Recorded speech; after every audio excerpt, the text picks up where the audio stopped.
प्रधानमंत्री नरेंद्र मोदी ने जिस तरीके से जीएसटी दर पूरे देश में कम किया, लेकिन विपक्षी दल की अगर बात किया जाए, विपक्षी दल लगातार कहता रहा कि जो दर है एक गरीबों के साथ छलावा किया गया है। समय हुआ करता था जब 2 रुपए बढ़े आते थे तो चिल्लाने लगती थी मीडिया कि साहब थाली के रेट बढ़ गए, और आज तो थाली के रेट सीधे सीधे कम हो गए ना। मदर डेयरी और अमूल डेयरी ने इस चीज़ को स्वीकार किया कि दूध पर जस का तस है, 1 रुपए भी कम नहीं हुआ है।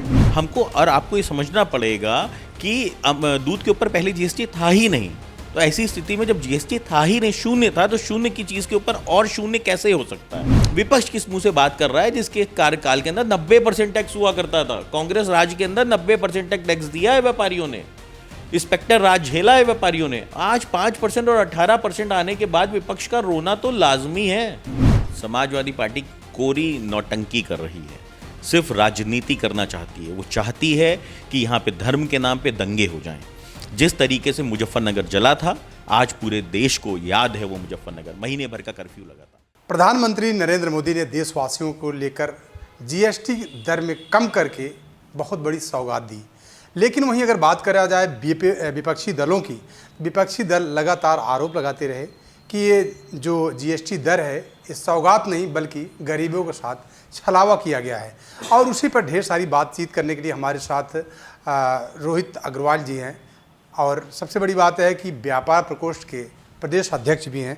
मैं उनसे बातचीत करूंगा। और सबसे बड़ी एक बात और है कि रोहित अग्रवाल जी उसी पार्टी से हैं, आरएलडी से, जो बीजेपी की सहयोगी दल है। रोहित जी, सबसे पहला सवाल कि प्रधानमंत्री नरेंद्र मोदी ने जिस तरीके से जीएसटी दर पूरे देश में कम किया, लेकिन विपक्षी दल की अगर बात किया जाए, विपक्षी दल लगातार कहता रहा कि जो दर है एक गरीबों के साथ छलावा किया गया है।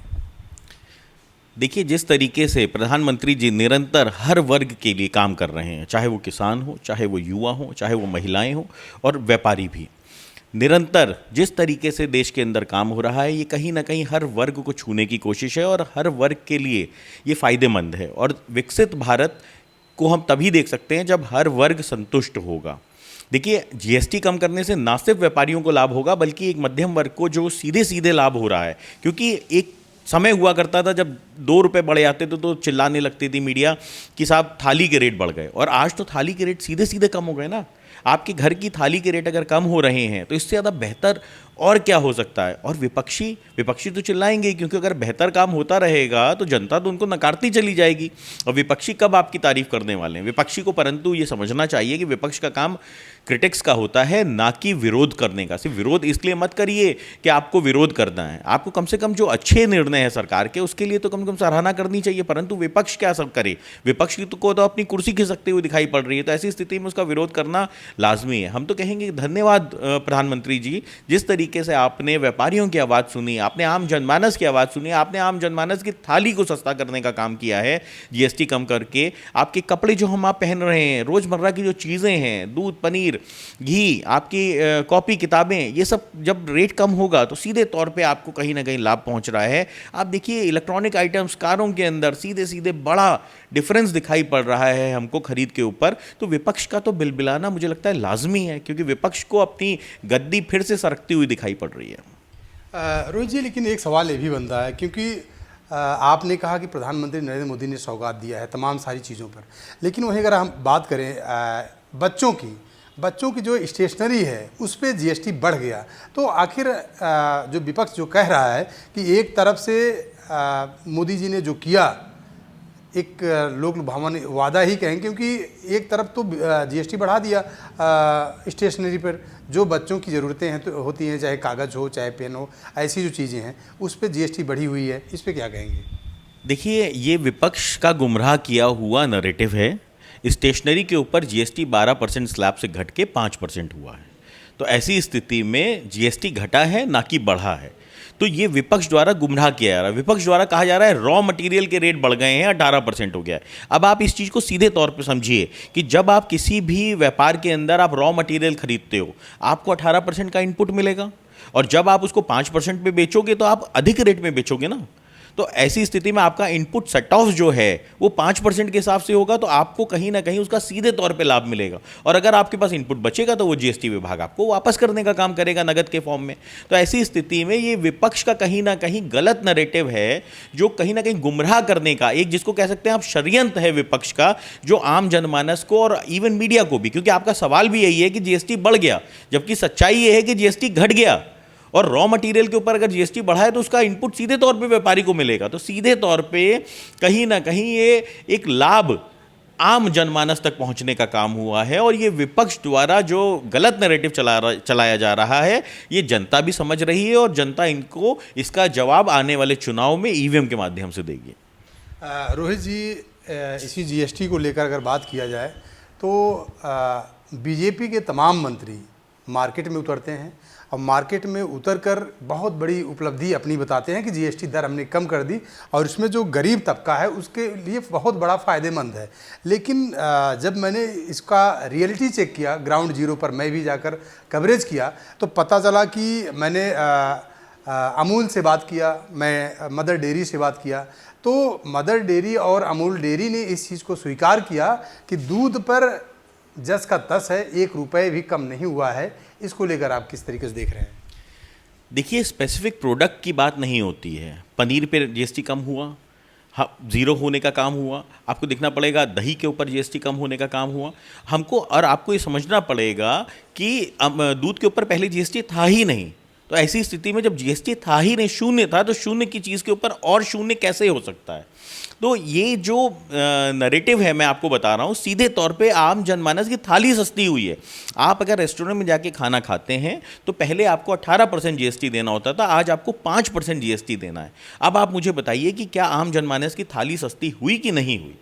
तो ये सीधे तौर पे विपक्ष द्वारा एक गलत भ्रामक नैरेटिव फैलाया जा रहा है। इसीलिए हम भी उतरे थे सड़कों के ऊपर और हमने भी कहीं ना कहीं व्यापारियों से बात की थी और आप सब हमारे साथ थे। जब मैं व्यापारियों के बीच में गया था तो मीडिया मेरे साथ थी और मीडिया ने देखा था किस तरीके से व्यापारियों में उत्साह है, किस तरीके से वो सरकार का धन्यवाद दे रहे थे, एनडीए सरकार का धन्यवाद दे रहे थे, माननीय जयंत चौधरी जी, माननीय प्रधानमंत्री जी का धन्यवाद दे रहे थे। हमारे सहयोग में आने के बाद चौधरी चरण सिंह जी भी हमेशा कहा करते थे कुटीर उद्योगों को सही ना कि सपोर्ट चाहिए। तो कुटीर उद्योगों को सपोर्ट मिल रहा है ना, और ये किस मुंह से विपक्ष विरोध करता है? जो 14% सेल टैक्स लगाता था और 14% की एक्साइज लगाया करता था, उसके बाद आज ये विरोध करने का काम कर रहे हैं। जो 28% टैक्स के ऊपर काम करवा रहा था व्यापारियों से, आज वो टैक्स घट के 5% और 18% की स्लैब के अंदर आ गया है। उसके बाद भी इनको संतुष्टि नहीं मिल रही है। तो ये साफ दिखाता है कि कहीं ना कहीं इनकी खिसियाहट है। लेकिन रोहित जी, एक चीज़ ये भी है कि अगर ग्राउंड जीरो पर जाकर देखिए, क्योंकि देखिए बड़े बड़े वादे करना बहुत आराम से कोई भी नेता हो बड़े बड़े वादे करता है, लेकिन ग्राउंड जीरो पर अगर जाकर देखा जाए, क्योंकि जब मैंने कई ग्राउंड जीरो पर जाकर देखा, कई दुकानदारों से बात किया, तो अगर बात किया जाए क्योंकि जीएसटी दर में एक छेना भी था स्वीट्स में, तो मैंने पता किया कई दुकानों पर जाकर, उन्होंने दुकानदारों ने बताया कि अभी ऐसा कुछ नहीं हुआ है, रेट कम नहीं हुआ। दूसरी चीज़ अगर देखा जाए ड्राई फ्रूट्स की अगर बात करें, मैं ड्राई फ्रूट्स की दुकानों पर भी गया, रियलिटी चेक में करने के लिए गया जब वहाँ पे, तो उन्होंने भी बताया भैया अभी ऐसा कुछ भी नहीं है। जबकि जो डेट दी गई प्रधानमंत्री के द्वारा कि इस डेट से सारी चीज़ सस्ती हो जाएंगी, लेकिन उस डेट से कुछ भी सस्ता नहीं हुआ। और जो पुराना रेट था उसी रेट पर व्यापारी आज की डेट में भी कई सारी ऐसी जगह हैं, अगर बात करें राजधानी लखनऊ की, तो राजधानी लखनऊ में कई जगहें ऐसी हैं कि जहां पर आज भी उसी पुरानी रेट में बेच रहे हैं व्यापारी। क्या उस पर लगाम कोई पार्टी के द्वारा या आपके सरकार के द्वारा, क्योंकि आप सरकार की घटक दल हैं? देखिए, एक हेल्पलाइन जारी की गई है कि अगर कोई भी व्यापारी आपको जीएसटी कम करके प्रोडक्ट नहीं दे रहा है तो उसके ऊपर आप शिकायत करिए, जिसके अंदर एक डेटा भी आया है और करीब 6,500 के आसपास शिकायतें अभी तक जो है प्राप्त हुई हैं और जिसके ऊपर तुरंत कार्रवाई की गई है। अगर कोई भी व्यापारी आम जनमानस तक राहत पहुंचाने का काम नहीं करेगा तो उसके ऊपर कार्रवाई होगी। और क्योंकि सीधे तौर पे जीएसटी घटी है तो ये राहत सीधे तौर पे आदमी के ऊपर पहुंची है। आप चलिए मेरे साथ कार के शोरूम में और रेट्स लीजिए, अभी आप गूगल कर लीजिए कि किस रेट में आपको इनोवा मिल रही थी और किस रेट में आज आपको इनोवा मिल रही है। अभी आप गूगल कर लीजिए कि आपको एक आम कार, जो किसी भी आम जनमानस की 8-10 लाख रुपए की कार थी, अगर उसके ऊपर सीधे सीधे तौर पे सेस और जीएसटी दोनों घटा है तो उसका रेट लाखों में कम हुआ है। तो ऐसे कैसे हो सकता है कि आम जनमानस को राहत नहीं पहुंच रही है? रेस्टोरेंट के अंदर अगर आप जाओगे तो 18% टैक्स लगता था आपके खाने के ऊपर, जो आप खाना खाते थे रेस्टोरेंट में बैठ के, उस पर 18% का बिल मिलता था, और आज आपको 5% जीएसटी का बिल मिल रहा है। तो मैं कैसे मान लूँ आपकी बात को कि जीएसटी दर नहीं घटी है? हाँ, परंतु अगर कहीं पे भी कोई व्यापारी आपको जीएसटी दर का लाभ नहीं दे रहा है तो उसके लिए हेल्पलाइन नंबर जारी किया गया है, उसके ऊपर वो शिकायत कर सकते हैं, उसका निवारण जल्द से जल्द किया जाएगा। लेकिन रोहित जी, एक सवाल ये भी है कि आपने कहा कि इनोवा गाड़ियों का रेट कम हो गया है और तमाम सारी लग्जरी गाड़ियां उनके रेट कम हो गए हैं, लेकिन हम बात कर रहे हैं गरीब लोगों की, जो गरीब जनता, जो उन ठेले वालों की, उन रिक्शे वालों की, उन खुमचे वालों की, मैं या उन किसानों की बात कर रहा हूं मैं, जो अगर देखा जाए जो हमारे देश की रीढ़ की हड्डी हैं, मैं उनकी बात कर रहा हूँ। क्योंकि वो इनोवा से नहीं चल रहे हैं, वो बड़ी लग्जरी गाड़ियों से नहीं चल रहे हैं। मैं कह रहा हूँ कि उनके लिए अगर इस तरीके की चीज़ें हैं तो उनके लिए सरकार क्या कर रही है, उनके लिए क्या सुविधाएं हैं कि अगर व्यापारी अगर उनको जो वाजिब रेट है, जो जीएसटी दर घटी हुई है, अगर उस रेट पे अगर उनको नहीं दे रहा है तो अब राजधानी लखनऊ की अगर बात करें, यहाँ पे बड़े बड़े नेता मार्केट में जाते हैं, वो अपनी उपलब्धि गिनाते हैं, लेकिन जो इंटीरियर, जो गाँव तराई एरिए हैं, वहाँ पे अगर उन लोगों के साथ ऐसा अगर हो रहा है, उसके लिए क्या सुविधाएं हैं और किस तरीके से उन लोगों के पास तक, गरीबों के पास तक इन सारी चीज़ों की सुविधाएं पहुंचेंगी? देखिए राजेश जी, ग्राउंड जीरो के ऊपर आपको स्पेसिफिक केस की बात करनी पड़ेगी। अगर आप ग्राउंड जीरो के स्ट्रेट अवे आप बात करते हैं तो किसी भी एरिया के अंदर, चाहे ग्रामीण एरिया के अंदर भी अगर आप बात करिए, कपड़ों के ऊपर जीएसटी शून्य हो गया है ना। तो ऐसी स्थिति में अगर आप ये कहते हो कि साहब वो जीएसटी ले रहा है, तो कैसे ले ही नहीं सकता कोई भी व्यापारी जीएसटी, और ले रहा है तो उसके लिए सरकार ने हेल्पलाइन जारी की है, आप उसकी शिकायत कर सकते हैं, उसके ऊपर एफआईआर दर्ज होगी। क्योंकि अगर जिस चीज़ के ऊपर टैक्स है ही नहीं, उस पर टैक्स कैसे ले सकते हैं? अगर पनीर दूध के ऊपर टैक्स है ही नहीं तो आप टैक्स कैसे ले सकते हैं? आपने अभी बात की थी कि ड्राई फ्रूट्स की, तो ड्राई फ्रूट्स में अलग अलग ड्राई फ्रूट्स के ऊपर अलग अलग स्लैब्स हैं।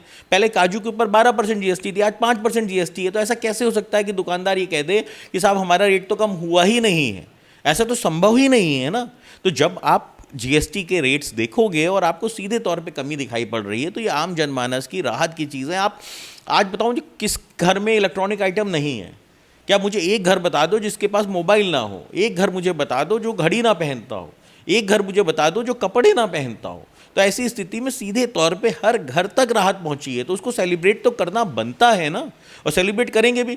विपक्ष किस मुंह से बात कर रहा है जिसके कार्यकाल के अंदर 90% टैक्स हुआ करता था? कांग्रेस राज के अंदर 90% तक टैक्स दिया है व्यापारियों ने, इंस्पेक्टर राज झेला है व्यापारियों ने। आज 5% और 18% आने के बाद विपक्ष का रोना तो लाजमी है।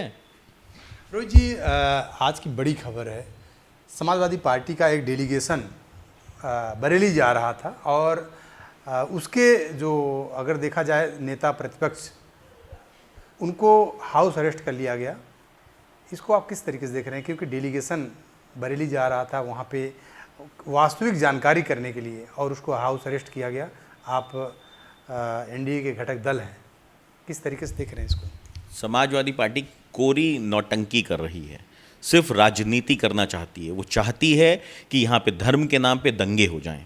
जिस तरीके से मुजफ्फरनगर जला था, आज पूरे देश को याद है वो मुजफ्फरनगर, महीने भर का कर्फ्यू लगा था। आज बरेली के अंदर 2 घंटे के अंदर अगर कानून व्यवस्था दुरुस्त करके और वहाँ पे शांति व्यवस्था को कायम किया गया है तो ये शांति वहाँ की बिगाड़ के वहाँ पे आग लगा देना चाहते हैं। और इनको जाना वाना कुछ नहीं था।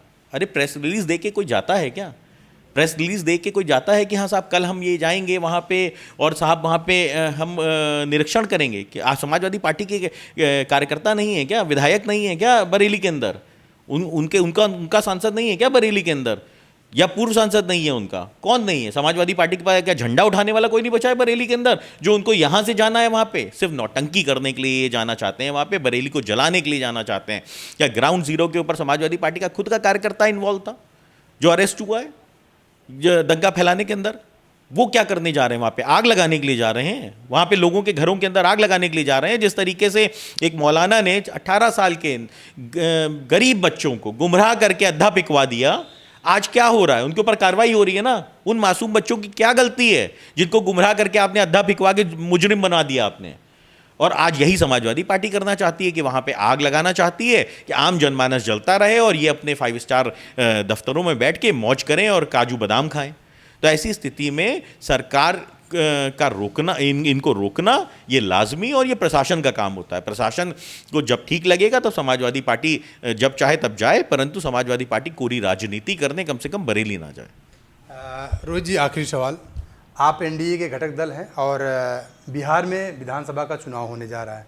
उसके बाद अगर बात करें 2027 में, तो 2027 में भी उत्तर प्रदेश में विधानसभा का चुनाव है।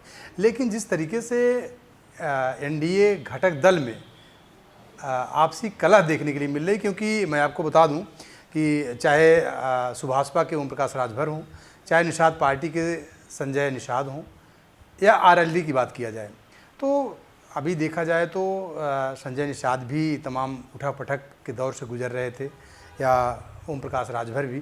तो क्या लगता है कि एनडीए के जो घटक दल हैं, क्या कुछ खुटपुट चल रही है पार्टी में, या 2027 का चुनाव जो है अलग अलग लड़ने का विचार है, ऐसा कुछ क्या है? देखिए, एनडीए के अंदर घटक दल पूरी तरीके से इंटैक्ट हैं और पूरी तरीके से एक हैं, और यही डर कहीं ना कहीं विपक्षियों को है। बिहार के अंदर जिस तरीके से कांग्रेस और आरजेडी के अंदर युद्ध चल रहा है, इंटरनल कोल्ड वॉर चल रही है, वो सबके सामने है। तेजस्वी यादव को अभी तक मुख्यमंत्री कैंडिडेट कांग्रेस ने घोषित नहीं किया है, और वो घोषित करना भी नहीं चाहते हैं, क्योंकि अगर वो घोषित कर देंगे तो वहाँ पर कहीं ना कहीं जनता को समझ में आ जाएगा, फिर से वही दौर आएगा, फिर से वही बंदूकें चलेंगी, फिर से वही अपराध बुलंदियों पर हो जाएगा। अरे, आरजेडी के कार्यकाल में तो नए शोरूम से कारें निकलवा ली जाती थी रैली करने के लिए। ये किसको नहीं याद है किस तरीके से महिलाओं को उठा लिया जाता था जो पता नहीं चलती थी कि कहाँ चली गई। वहाँ पे तो एक महिला के साथ किस तरीके से चीरहरण हुआ था, जिसके अंदर वो एक अवार्ड जीत के आई थी, उसके बाद उसका चीरहरण कर दिया गया था आरजेडी के विधायक के द्वारा। ये किसी से छुपा हुआ नहीं है। तो ये गुंडा राज, ये माफिया राज अब जनता को नहीं चाहिए। इसीलिए ये कहीं ना कहीं हम एनडीए के ऊपर बॉल फेंक के ये कहना चाहते हैं कि एनडीए के अंदर ऑल इज वेल नहीं है। आप बताइए मुझे, वहाँ पे नीतीश कुमार जी और भारतीय जनता पार्टी मिलकर चुनाव लड़ रही है, चिराग पासवान जी साथ में हैं, अन्य घटक दल जो साथ में हैं वो सब एक साथ हैं, एक साथ एकजुट होकर प्रचार कर रहे हैं। और ये क्या कर रहे हैं, ये कहीं पप्पू यादव को अपने गाड़ी में जगह नहीं देते हैं, मंच में जगह नहीं देते हैं। कन्हैया कुमार जो पिछड़ी जाति से आते हैं उनको धक्का देके उतार दिया जाता है मंच से, और उसके बाद उसकी लीपापोती करने की कोशिश की जाती है। और अभी तक मुख्यमंत्री कैंडिडेट इनका कौन है, क्यों नहीं घोषित करना चाहते हैं ये? तो ये साफ दिखाई पड़ रहा है, ये इनकी हताशा है। और आप चुनाव के रिजल्ट के बाद आपको दिखाई पड़ेगा कि किस तरीके से एनडीए की वहाँ पे सरकार बनेगी। 2027 में बीजेपी के साथ आरएलडी साथ खड़ी दिखाई देगी। जब राष्ट्रीय लोकदल भारतीय जनता पार्टी के साथ चल रही है आज और विकास के अंदर अपनी आहुति दे रही है, तो ऐसी स्थिति में आप ये सवाल ही नहीं बनता है कि हम किसके साथ होंगे। राष्ट्रीय लोकदल अपना दल है और हम भारत के विकास के साथ संकल्पित हैं, और हम एनडीए सरकार का हिस्सा हैं, केंद्र में भी और उत्तर प्रदेश के अंदर भी हम सरकार का हिस्सा हैं, और सरकार की हर व्यवस्था के लिए हम जिम्मेदार हैं। और ऐसी स्थिति में हम बिल्कुल इनके साथ चलेंगे। बिल्कुल, बहुत बहुत धन्यवाद। ये थे हमारे साथ रोहित अग्रवाल जी। का कहना है कि हम उत्तर प्रदेश में भी सरकार के साथ हैं और केंद्र सरकार में भी सरकार के साथ हैं, और सरकार के साथ 2027 में भी कंधे से कंधा मिलाकर चलने का काम करेंगे। कैमरा पर्सन नफीस के साथ राजेश यादव, TV 24 नेटवर्क, लखनऊ।